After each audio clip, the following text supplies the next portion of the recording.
मलाई पनि एक प्रकारको कस्तो कस्तो लाग्यो। यहाँ आदरणीय दाइ भीम बहादुर उहाँ भन्नुहुन्छ यहाँ छठ छिमेकीमा बत्ती आयो, सोलर आयो। मैले आजसम्म अन्यत्र यो सानो मोबाइल चार्ज गर्नुपर्ने बाध्यता थियो। आज दशकौं वर्ष पछाडिबाट मेरो घरमा पनि बत्ती ल्याइदिने चाहिँ सुमन आङसुङ भाइलाई धन्यवाद दिँदै गर्दाखेरि, धन्यवाद भन्दै गर्दाखेरि मलाई कस्तो कस्तो लाग्यो। अब यस्तै छ, यो एउटा तपाईँ मात्रै होइन, यहाँ हाम्रो देशमा धेरै यो समस्याहरू छ। तपाईँ सुकुम्बासी, मैले 12 पटक सुकुम्बासीमा चाहिँ कुराकानी गर्दा त्यो कुराको सुनवाई भएन। म अहिले पनि तत्काल सुकुम्बासी एक आना जग्गा छैन भन्दै हुँदैन, एक आना जग्गा छैन। अब यो समस्या कसले बुझिदिने? यो दूरदराजमा भएको समस्याहरू हुन्। यो राष्ट्रिय समस्या पनि हो। यो राष्ट्रले के खालको चाहिँ यो विषयमा चाहिँ नीति बनाउँदैछ। प्रत्येक समयमा निर्वाचन आउँछ, त्यतिखेर चाहिँ जिते पछाडि चाहिँ सुकुम्बासीको समस्या हल हुन्छ भन्ने एउटा चुनावी चाहिँ एउटा अभियानको विशेष नारा पनि भन्छ सुकुम्बासी विषयको।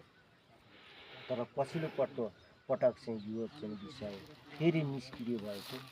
अब चाहिँ यो विघटन भएको जस्ता कुराहरू, यो बाध्यता स्थिति बन्यो भन्ने यो विषय चाहिँ जेलमा पर्दै जाने निरन्तरता छ।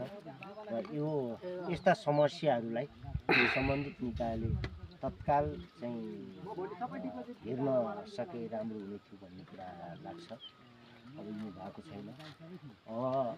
जुन म बोलेर भन्दा पनि हाम्रो सुमनजीले त्यहाँबाट यसरी सहयोग गरिराख्नु भएको छ, धेरै सहयोग गर्नुभएको छ।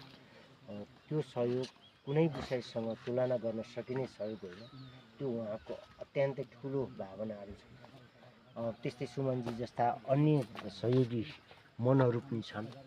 अब यस्ता सहयोगी मनहरू एक ढिक्का भएर चाहिँ गाउँ बस्तीमा भएका समस्याहरूलाई क्रमिक रूपमा हल गर्ने मलमपट्टिको भूमिकामा चाहिँ निरन्तर लाग्ने प्रक्रियाको यो एउटा चाहिँ सचेत आठै नागरिक समाज तेह्रथुम एउटा प्लेटफर्म बनेको छ। यहाँ जोडिएर तपाईँहरूले यस्ता खालका चाहिँ समस्याहरूमा चाहिँ साझा समस्याको रूपमा लिने, साझा ढङ्गबाट चाहिँ यसलाई हल गर्ने प्रयास र प्रयत्न चाहिँ गर्नुपर्छ भन्ने गरेको कुरामा त्यस्ता मनहरू यो हाम्रो आठै सचेत नागरिक समाजमा जोडिन पनि म यहाँबाट आह्वान गर्न चाहन्छु।